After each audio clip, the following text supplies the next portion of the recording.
I'm Sabrina, 64. I'm sitting on the balcony of my luxurious villa in Switzerland, overlooking the sparkling Lake Geneva and the majestic Alps. It's hard to believe that just a few months ago, I was living in a tiny, rundown apartment, feeling invisible and disposable. The turning point came when my daughter-in-law, Lily, called me. It was a Tuesday afternoon, and I was watching my favorite cooking show. The shrill ring of the phone cut through the peaceful atmosphere. "If you want to join Thanksgiving, come wash the dishes," she shouted over the phone. Her voice was cold, without a trace of warmth.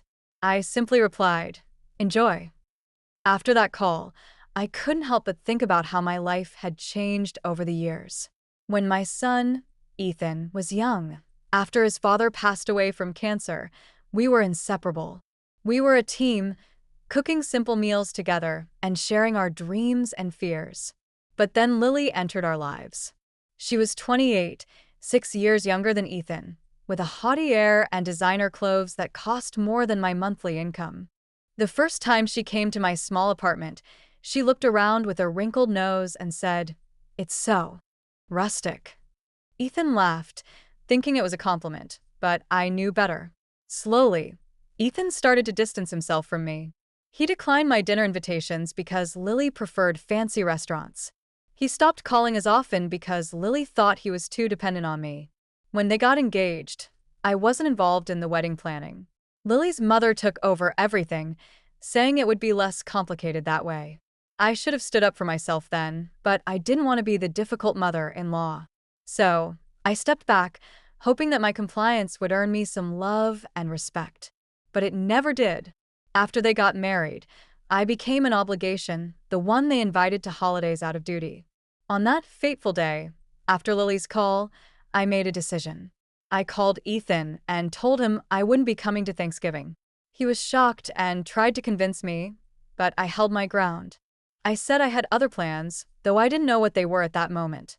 It was the first time in years that I'd said no to them, and it felt both terrifying and liberating. The next morning, I received a letter from a law firm in New York. It informed me of the passing of my old friend, Isabella. As per her will, I was named as a beneficiary. Isabella and I went back to our finishing school days. I was 19 then, an heir to the Montgomery shipping fortune. My family was one of the most prominent in the city, but I was rebellious. While my friends were making suitable matches, I fell in love with Ethan's father, a mechanic named Tom. When I told my parents I wanted to marry him, they were furious. My father threatened to cut me off, and my mother was heartbroken. The family lawyer explained that if I married outside our social circle, I would lose my inheritance. But I was young and in love, and I chose Tom. After our wedding, I lost my connection to the family wealth, but Tom and I had 30 wonderful years together. We struggled financially, but we were happy. We raised Ethan in a home filled with love. After Tom died, I had to sell our house and move to that small apartment. I never told Ethan about my family's wealth, fearing it would make him feel guilty or resentful. When I called the law firm, I was transferred to Mr. Thompson. He told me that Isabella had always admired my courage in choosing love over money. The bequest was a villa in Switzerland, along with a trust fund. I was in shock. I couldn't believe that after all these years, I was getting a second chance at life. I decided to visit the villa. When I arrived in Switzerland, a driver named Hans was waiting for me at the airport. He told me that Isabella had received a letter from a woman in my town who recognized me from old society photos. The woman wrote about how difficult my life had become, and Isabella was enraged. She believed it was wrong for someone who had sacrificed so much for love to struggle in her later years. As I drove through the iron gates of the villa, I was in awe. It was a dream come true. The housekeeper, Mrs. Schmidt, welcomed me with a warm smile. Inside the villa, I found a framed photo of Isabella and me from our finishing school days, along with a letter from her. In the letter, she said that the villa had been waiting for me and that I should live a magnificent life. I started to explore my new life. I took up photography again, something I loved in my youth. I posted photos on social media, and the response was overwhelming.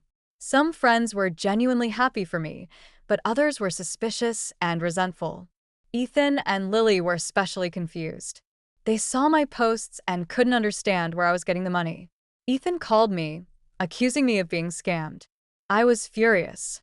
I told him I was not being scammed and that I was finally living the life I deserved. He even filed a welfare check with the police. When the officer called me, I was heartbroken. But I stood my ground. I told him I was fine and that I was in Switzerland. Eventually, Ethan realized his mistake. He called me to apologize. He said he saw how happy I was without them, and he was ashamed of how he and Lily had treated me. He also admitted that he was having problems with Lily, who couldn't handle my transformation. Ethan decided to visit me in Switzerland. When he saw the villa, he was amazed. We had long, heartfelt conversations. He told me he was thinking about separating from Lily because he finally saw who she really was.